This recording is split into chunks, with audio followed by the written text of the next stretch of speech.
Right வந்தாச்சு India.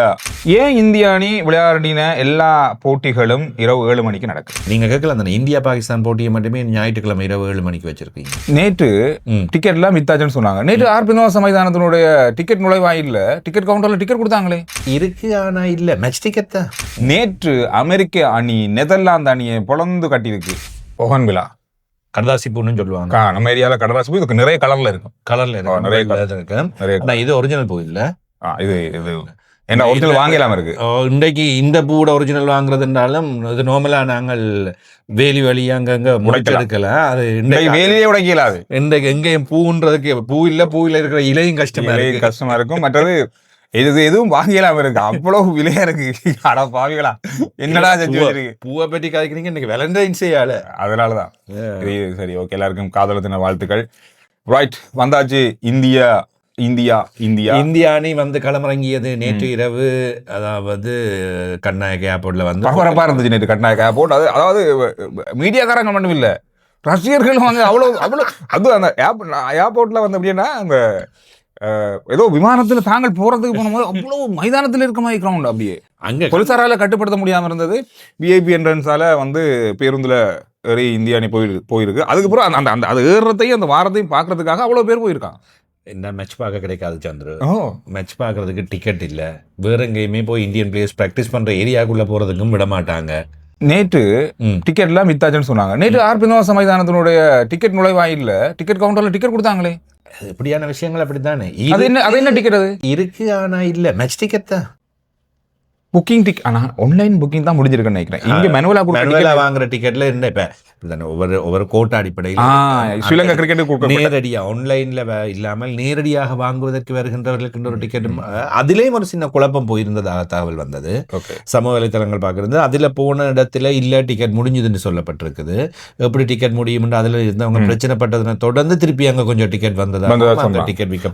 சரி, இப்ப இந்தியா வந்து விட்டது. ஒரு கேள்வி அதுக்கு பதில சொல்லிட்டு சரி சரி ஏன் இந்திய அணி விளையாடின எல்லா போட்டிகளும் இரவு 7 மணிக்கு நடக்குது? பகல்ல இல்லை, ஏன் காலையில் இல்லை? இந்தியா தான் டிமாண்ட்.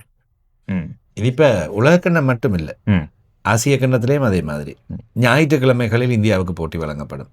இப்ப நீங்க கேட்கல அந்த இந்தியா பாகிஸ்தான் போட்டியை மட்டுமே ஞாயிற்றுக்கிழமை இரவு 7 மணிக்கு வச்சிருக்கீங்க. அது உண்மையில சனிக்கிழமை தான் வச்சிருக்கணும். சனிக்கிழமை வச்சிருந்தா இன்னும் கூடுதலாக இருந்திருக்கும். ஞாயிற்றுக்கிழமை என்பது சில நேரங்களில் ஞாயிற்றுக்கிழமை என்பதும் பரபரப்பான ஒரு நாள், விடுமுறை நாள், எல்லோரும் விடுமுறையோடு அடுத்த நாள் வேலை நாள் என்றதுக்காக அப்படியும் இருக்கலாம். எப்படி பார்த்தாலும் இந்த சனி ஞாயிறு தினங்கள் இரவு 7 மணி போட்டிகள் தொலைக்காட்சியில் அதிக ரசிகர்கள் பார்க்க வேண்டும். இந்தியாவில் தான் அதிக ரசிகர்கள் இருக்கின்றார்கள்.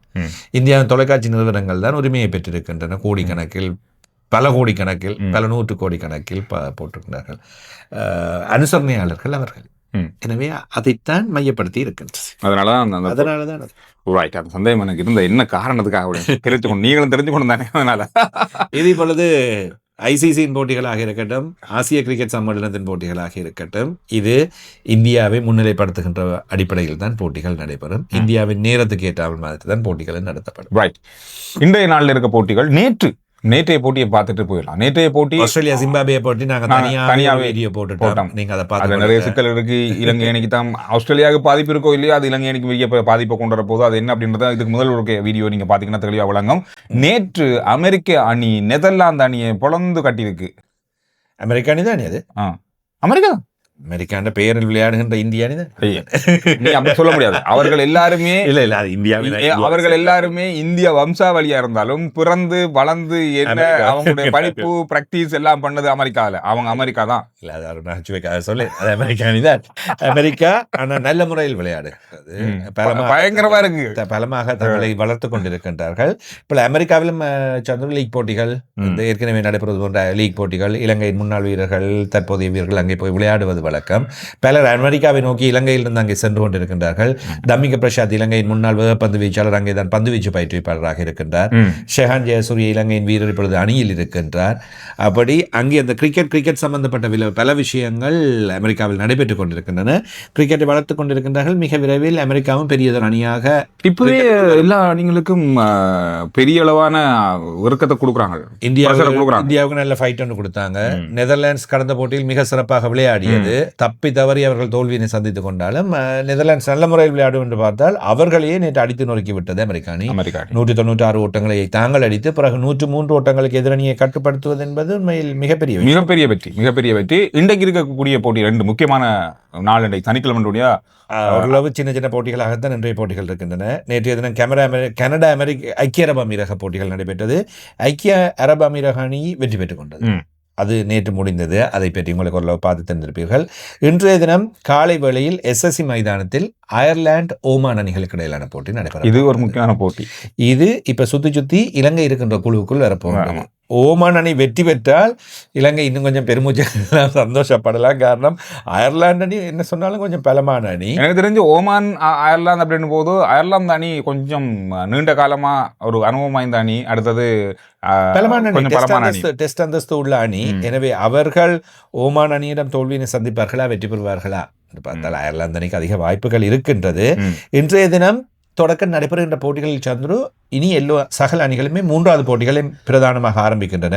நேற்று அமெரிக்கா நெதர்லாண்ட்ஸ் ஆரம்பித்து விட்டன. எனவே இந்த 3வது போட்டிகள் என்பது டிசிஷன் மேக்கிங், அதாவது 2வது சுற்றை உறுதி செய்வது அல்லது 2வது சுற்று வெளியேறுவது என்பது போன்று இருக்கும். எனவே அயர்லாந்து அணி ஒருவேளை இன்றைய தினம் தோல்வியை சந்தித்து விட்டால் வெளியேறுவார்கள். ஓமான் தோல்வியினை சந்தித்தாலும் வெளியேறுவார்கள் என்ற நிலைமை காணப்படுகின்றது. அயர்லாண்டோ ஓமானோ மிகப்பெரிய அளவில் ஆஸ்திரேலியா மற்றும் இலங்கை அணிகளுக்கு அச்சுறுத்தல்களை வழங்குமா என்பதை நாங்கள் பொறுத்திருந்து பார்க்கணும். அயர்லாண்டோடு இலங்கை அணி விளையாடி வெற்றி பெற்றுவிட்டது. எனவே இலங்கைக்கு இருப்பது ஆஸ்திரேலியா, ஜிம்பாப்வே ஆகிய 2 அணிகளோடு. எனவே அந்த 2 வெற்றிகளும் தான் அவர்களுக்கு முக்கியமானவையாக இருக்க போகின்றன. இது இன்றைய நிலவரமாக இருக்கு.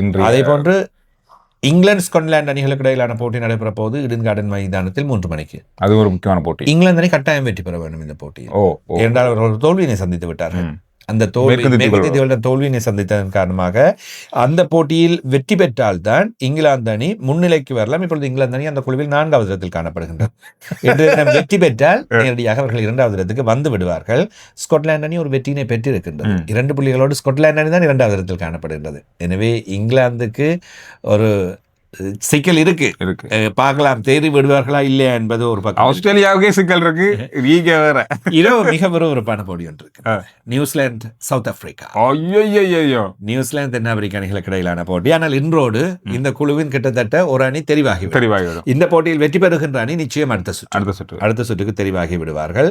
எனவே அடுத்த அணி எது, ஆப்கானிஸ்தானுக்கு வாய்ப்பு இருக்குமா, இப்படி பல விஷயங்கள் காத்திருக்க போகின்ற அணி. இந்த இன்றைய போட்டியில் தோல்வியினை சந்திக்க போகின்ற அணி அடுத்த போட்டியிலும் தோல்வியினை சந்திக்க வேண்டும் என்று ஆப்கானிஸ்தான் அணி காத்திருக்கும். ஆப்கானிஸ்தான் கையிலே இல்லை தாங்கள் அடுத்த சுற்றுக்கு போறதை பற்றி. அதுக்கான வாய்ப்பே இல்லை. கிட்டத்தட்ட ஆப்கானிஸ்தான் வெளியேறி இருக்கின்ற சூழ்நிலையில் தான் இருக்கின்றது. எனவே நியூசிலாந்து மற்றும் சவுத் ஆப்பிரிக்கா இந்த தென்னாப்பிரிக்க அணிகளுக்கு இடையிலான போட்டியினை வைத்துக்கொண்டு 2வது சுற்றில் இந்த 2 அணிகளும் எப்படி விளையாடப் போகின்றார்கள், இறுதிகளை நோக்கி வரப்போகின்றார்கள் எப்படி என்பதை நாங்கள் பார்க்கக்கூடியதாக இருக்கும். ஆப்கானிஸ்தானோட தென்னாப்பிரிக்கா போராடி இருந்தாலும் கூட தென்னாப்பிரிக்கா நல்ல அணியாக தென்படுகின்றது. நியூசிலாண்டா தென்னாப்பிரிக்காவா அதில் பலமாக இருக்கின்றது. இவர்களை எப்படி நாங்கள் சமாளித்துக் கொள்ளலாம் என்ற விடயங்களை பார்க்கக்கூடியதாக இன்றைய இரவு போட்டி அமையும். இதுதான் இன்றைய போட்டிக்கான விவரங்கள். நாளைய போட்டி நாம சொல்ல தேவையில்லை. நாளைக்கு போட்டி பற்றி நிறைய விஷயங்கள் இருக்கு, அதை பேசுவோம். இன்றும் எங்களுடைய நிகழ்ச்சியில் தொடர்ந்து இணைந்திருக்கின்றார்கள். MST கிரிக்கெட் அகாடமி வவுனியாவில் இயங்குகின்றது. இளைஞர்கள் தொடக்கம் சிறியவர்கள் முதல். கிரிக்கெட்ல டெக்னிக்ஸ் முக்கியம். சிறிய வயதில் சரியான டெக்னிக்ஸை நீங்க சொல்லி கொடுத்துட்டீங்கன்னா நல்ல கிரிக்கெட் பிளேயர்ஸா வருவாங்க. அதுக்கு நீங்க MST கிரிக்கெட் அகாடமிக்கு போங்க. கட்டாயம் முக்கியம். அங்கேயும் ஒரு நல்ல கிரிக்கெட் பிளேயர் தான் கோச்சா இருந்து அதை செய்யறார். அதனால நீங்க நம்பி போகலாம். ஃபோன் நம்பர் டீடைல்ஸ் இருக்குது, பார்த்துக்கொள்ளுங்க. அதே போல செட்டியாத்தரை ரவி ஜுவல்லர்ஸ் அங்கம் இப்ப நீங்க நம்பிக்கையா தரமான தங்க நகைகளை ரவி ஜுவல்லர்ஸ்ல நீங்க பெற்றுக்கொள்ளலாம். அதே போல சென்டர் பாயிண்ட்ஸ் டெக்ஸ்டைல்ஸ் இவங்க கேசவ சைட்ல தான் இருந்தாங்க, இப்போ கேசவ சைட்ல இருக்காங்க. இன்னொரு பிரான்ச் நுகைக்கொடைக்கு வந்திருக்குது. 12ஆம் தேதி முதல் நுகைக்கொடையில் அவர்களுடைய பிரான்ச் ஒன்று இருக்கின்றது. எனவே நீங்க அங்கேயும் போனீர்களாக இருந்தால், நுகைக்கொடைக்கு பக்கமாக இருக்கின்றவர்கள் பெற்றா நெருக்கமாக இருக்கின்றா இப்ப நுகைக்கொடைக்கு போனீங்கன்னா கொஞ்சம் ஃப்ரீயா நிறைய ஆடைகளை பார்த்து நீங்க வாங்கி கொண்டு வரலாம். அதே போன்று 1 கிலோமீட்டர் ₹1 செலவுல போகக்கூடிய பைக், எலக்ட்ரிக் பைக் இருக்கிறது. இது எலக்ட்ரிக் பைக் இப்ப அதிகமா பாவனையில இருக்கு இலங்கையில. இந்த மாதிரி நிறைய வித்தியாசமான வசதிகளோட அதோட இந்த பைக்ல இருக்க மிக சிறப்பான விஷயம் அந்த வீல். அது ஒரு சிறப்பான விஷயம். இது இப்ப பாவனையில இருக்கு. CoWIN SK3 electrical bikes. வேற ஏதாவது புது விஷயங்கள்? புது விஷயங்கள் இப்பொழுது இலங்கையில் பாதுகாப்பு நிறையவே போடப்பட்டிருக்கின்றது. இந்த பக்கம் போனாலும் நேற்றைய தினம் வீதிகளில் சென்ற வேளையில் ஏற்கனவே சந்திர சொல்லியிருந்த போது பாகிஸ்தான் ரசிகர்கள் நிறைந்திருக்கின்றார்கள். நிறைஞ்சிருக்காங்க. இந்தியாவின் ரசிகர்களை பார்க்கக்கூடியதாக இருக்கின்றது. நேற்றைய தினம் பலரை அது இல்ல, இன்னொரு ஒரு ஹோட்டலுக்கு போறான், இந்தியா ரசிகர்கள் அந்த பக்கம், பாகிஸ்தான் ரசிகர்கள் இந்த பக்கம் சாப்பிட்டு பெரிய ஒரு கை கொடுப்பாங்க. கலகலன்னு இருந்துச்சு. ரசிகர்கள் கை கொடுப்பாங்களோ பேசிட்டு தான் இருந்தாங்க. இலங்கையில நடக்கிறபடியா இந்த பாகிஸ்தான் இந்திய ரசிகர்களும் இலங்கையை ரசிக்கின்றார்கள் என்பது பார்க்கக்கூடியதாக இருக்கின்றது. வந்திருக்கின்றவர்கள் வருகின்ற நீங்கள் கொழும்பில் ஏராளமான இடங்கள் இருக்கின்றன பார்வையிடுவதற்கு.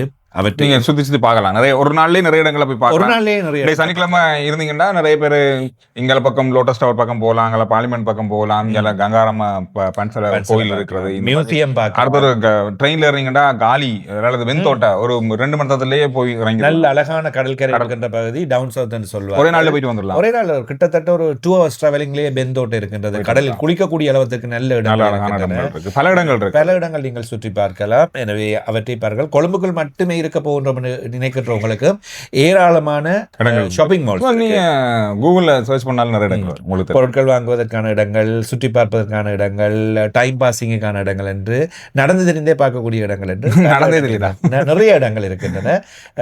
பாதுகாப்பு பிரச்சனைகள் இங்கே அவ்வளவாக இல்லை, எந்த பிரச்சனையும் இல்லை. எனவே நீங்கள் சந்தோஷமாக அவ்வளவாக இந்த ஏமாற்றுக்காரர்கள், கள்ளர்கள், கொள்ளைகள் என்பதும் கொஞ்சம் குறைவுதான். கொழும்பு நகரில் நல்ல பாதுகாப்பு இருக்கும். எனவே நீங்கள் சந்தோஷமாக பார்வையிடுங்கள், ஊரை சுற்றி பாருங்கள்.